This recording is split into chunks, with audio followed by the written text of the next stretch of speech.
আচ্ছা,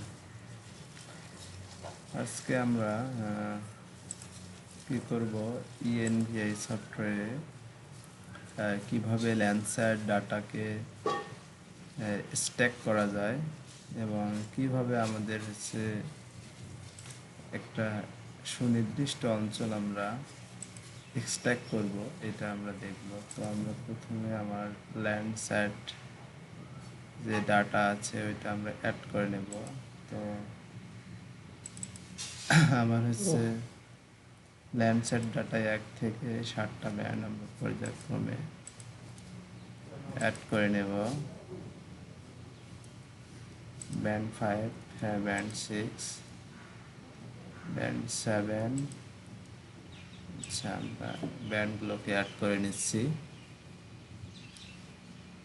ব্যান্ডকে অ্যাড করার পর আমরা এখান থেকে সার্চ টুলবারে গিয়ে লেয়ার স্ট্যাকিং অপশনটি ব্যবহার করব।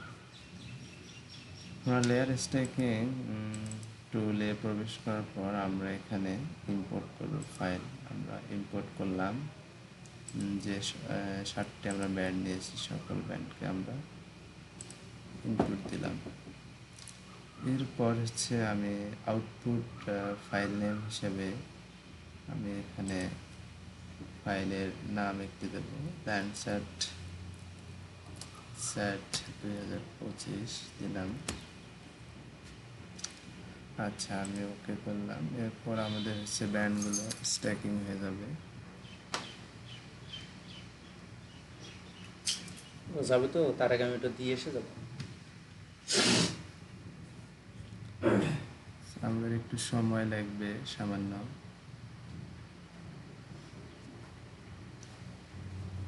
আমাদের 7টি ব্যান্ড স্ট্যাক হয়ে গেছে।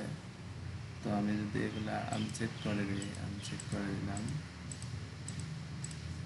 তাহলে আমি দেখতে পাচ্ছি যে আমার এই ব্যান্ডগুলো স্ট্যাক হয়েছে। তো আমি বাকি সকল রিমুভ করে দেব।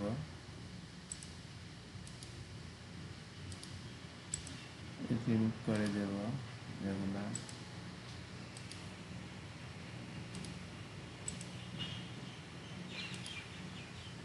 আচ্ছা, হ্যাঁ, এখন রিমুভ করে দেওয়ার পর আমার এখন কাজ আমার সুনির্দিষ্ট এরিয়াটাকে সিলেক্ট করা। তারপরে আমরা দেখে নিই আসলে আমাদের ব্যান্ডগুলো সঠিকভাবে কাজ করে কিনা। তো আমি এখানে দেখতে পাচ্ছি যে আমার যে ল্যান্ডস্যাট 2025 নামে ফাইলটি, তো আমি এখান থেকে জাস্ট ব্যান্ডগুলো একটু সিলেক্ট করে দেখব। আমি 543 ব্যান্ড সিলেক্ট করার পর আমি যদি লোড করলাম, তো দেখা যাচ্ছে আমি এখান থেকে ফলস কালার কম্পোজিট করতে পারতেছি।